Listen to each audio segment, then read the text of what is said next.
الحمد لله حمدا حمدا والشكر لله شكرا شكرا وأشهد أن لا إله إلا الله شهادة مبرأة من الشرك والشقاق أدخرها ليوم لا ينفع فيه مال ولا بنون إلا من أتى الله بقلب سليم وأصلي وأسلم على المبعوث لإخراج العباد من عبادة العباد إلى عبادة رب العباد محمد سيد الكونين والثقلين والفريقين من عرب ومن عجم.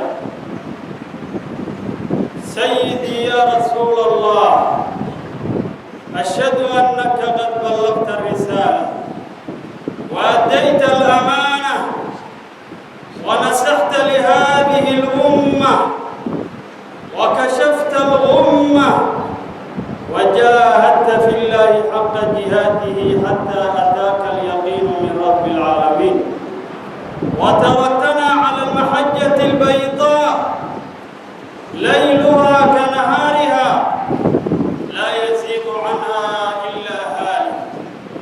عباد الله، أوصيكم ونفسي بتقوى الله تعالى ولزوم طاعته، وأحذركم كما أحذر نفسي عن عصيان الله تعالى ومخالفة أمره. فليحذر الذين يخالفون عن أمره أن تصيبهم فتنة أو يصيبهم عذاب أليم. معشرة ذوي الألباب عمارة للقلوب، حديثي معكم اليوم سيكون بمشيئة الله جل جلاله حول على ما يقتل أحدكم أخاه. أعني بذلك العين وخطورتها وتأثيرها على الفرد والمجتمع.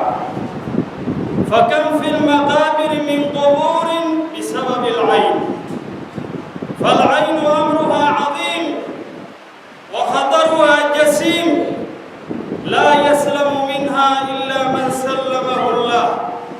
قال تعالى حاكيا عن نبيه يعقوب عليه وعلى نبينا أفضل الصلاة والسلام: يا بني لا تدخلوا من باب واحد وادخلوا من أبواب متفرقة وما أغني عنكم من الله من شيء إن الحكم إلا لله عليه توكلت وعليه فليتوكل المتوكلون.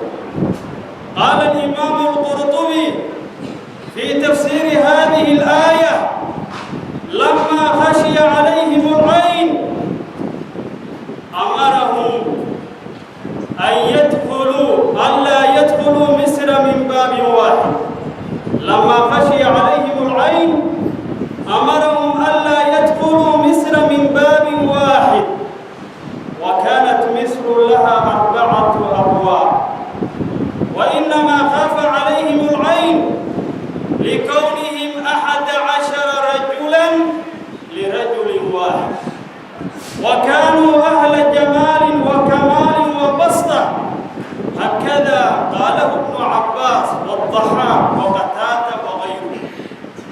معشرة النبلاء والنجباء، فالعين حق قل أن يسلم منها أحد، حتى إن الرسول صلى الله عليه وسلم كاد للإصابة بالعين في قوله تعالى: وإن كادوا ليزيغونك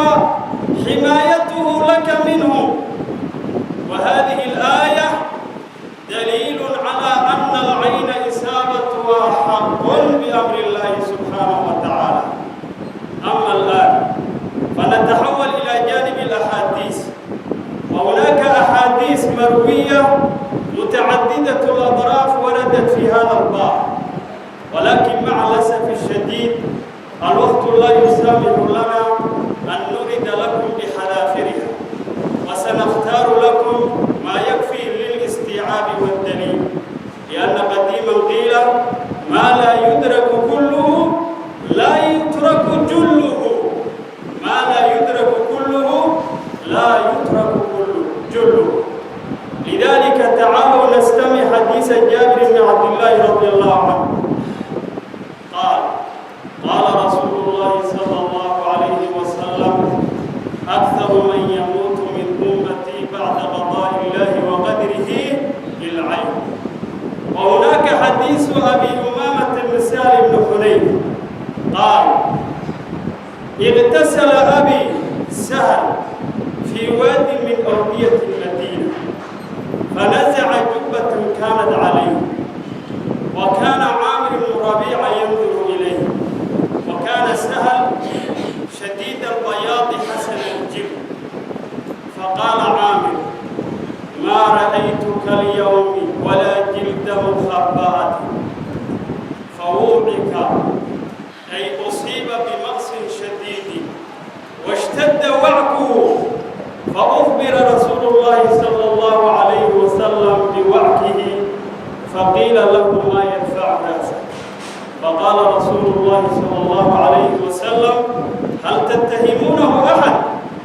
قالوا نعم عامر بن ربيعة، فدعاه رسول الله صلى الله عليه وسلم فتغيد عليه وقال على ما يقتل أحدكم أخاه، على ما يقتل أحدكم أخاه، ألا بركت اغتسل له، أمره أن يغتسل، فتوضأ عامر في إناء ثم صب ذلك الماء على رأس سهل وظهره من خلفه، فعاد سهل كأن لم يكن به شيء، فهذا علاج نبوي نافع من العين بإذن الله تبارك وتعالى.